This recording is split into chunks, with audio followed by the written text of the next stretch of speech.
Yan, what's up dribblers at mga shooters, kamusta po kayo? San Miguel Beermen magpaparada ng bagong import laban sa NLEX Road Warriors kapalit ni Jordan Adams. Ano nga ba ang katotohanan dyan? Pag-uusapan po natin yan. At ang panalo po ng Barangay Ginebra San Miguel, muli pong nagtala ng triple-double performance si Scotty Thompson. Ang dahil dyan, ano nga ba ang kanyang nasabi at ni Coach Tim Cone sa naging performance at panalo ng Barangay Ginebra San Miguel? Matapos po ako sa inyong maglambing ng isang like, share, comment down below, and don't forget to subscribe and hit that notification bell button para updated po tayo sa ating pong mga video. Ayan na nga mga shooters, no, maglalaro nga po mamaya ang San Miguel Beermen 7:30 PM laban sa NLEX Road Warriors nang may bago na pong import na ipaparada. Ito nga po ay si Sheldon Mac. Ang 31 years old na si Mac ay nakapasa nga po sa itinakdang height limit ng PBA matapos nga po siyang masukat na may taas na 6'5". Sapat nga po yan para makapasok siya sa itinakdang height limit ng liga na 6'5". Mamaya nga po ay masusubukan agad si Mac laban sa NLEX Road Warriors na siya rin pong papalit sa iniwang pong pwesto ni Jordan Adams na minsan nga po ay nagbigay ng 50 points performance dito sa San Miguel Beermen, pero nagpasya pa rin po ang kupunan ng San Miguel Beermen na palitan ito pong si Jordan Adams kahit na nga po nakapagtala pa siya ng kanya pong 50 points laban sa Blackwater Bossing. Ito naman pong si Sheldon Mac ay nakapaglaro na ng kanya pong maikling stint sa NBA kasama ang Washington Wizards noong pong 2016 up to 2017 at matapos nga po yan, siya po ay naglaro sa Puerto Rico, Uruguay at Venezuela. Ang produkto nga po ng University of Miami, Florida ay susubukan pang pagandahin ang kasalukuyang win-loss record ng San Miguel Beermen. 3-2 sa Group B ng kasalukuyang PBA Governors Cup. Masusubukan agad si Sheldon Mac laban sa grupo ni na Robert Bolick at Henry na naghahanga din po ng kanilang panalo. So let's see what happen mamaya, kung magiging 4-2 ba ang record ng San Miguel Beermen kasama ang kanilang bagong import at bagong ipaparadang si Sheldon Mac. Siyempre kasama pa rin po dyan si Junmar Pajardo, CJ Perez. Susubukan nila yan. At eto, pag-usapan naman po natin ang naging panalo ng Barangay Ginebra San Miguel. Pinakita nga po ng Barangay Ginebra San Miguel ang kanila pong lakas matapos nilang resbakan ang Blackwater Bossing 112-98. Sa nasabi nga pong panalo, nagtala ng panibagong triple-double performance ang nanunumbalik ng galawan ni Scotty Thompson matapos po siyang magtala lamang ng 21 points, 11 assists, 10 rebound at yan nga po ang ikatlong sunod na panalo ng kanilang koponan na Barangay Ginebra San Miguel na ngayon po ay tangan ang 4-2 win-loss record sa Group B ng PBA Governors Cup. Sa nasabi pong panalo, nakatuwang ni Scotty Thompson si Justin Brownlee na mayroon pong 20 points, Ron J. Abarrientos 15, Stephen Holtz 14, Chapet Aguilar meron din pong 14 points. Bounce back win nga po yan ng Barangay Ginebra San Miguel matapos po silang matalo sa unang sagupaan nila noong pong August 30. Nanalo po dyan ng Blackwater Bossing 95-88. Ang Barangay Ginebra nga po ay sinubukan talagang istapin yung kanila pong import na si George King para hindi pa makaporma. Matapos nga po yan, narito po ang sinabi ni Coach Tim Cone sa post-game interview.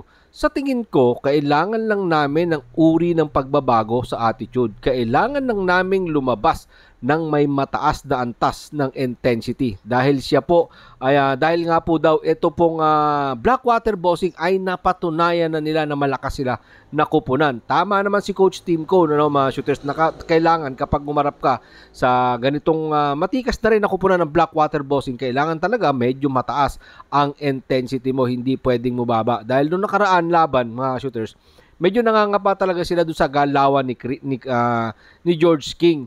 Pero ngayon, mga shooters, maganda po ang naging shooting percentage nila. Nangyari nga po ang offense nila na talaga namang nababasa na yung familiarity ng bawat isa o ng kupunan, mga shooters. Narito pa po si Coach Tim Cone sa kanya pong sinabi sa press con interview. Sa tingin ko, ang aking mga malalaro ay gumawa ng isang mahusay na trabaho. Tumaas nga sila ng intensity. Nagkaroon kami ng ilang sandali na hindi kami naglaro ng maayos, na wala yung focus namin. Pero na-manage para kami makabalik bumalik sa aming intensity. Kasi nga po umabot pa sa 17 points ang lamang ng Barangay Ginebra San Miguel sa second quarter ng nasabi pong bakbakan nang maramdaman po ng Barangay Ginebra San Miguel na unti-unti nang bumabalik ang Blackwater Bossing.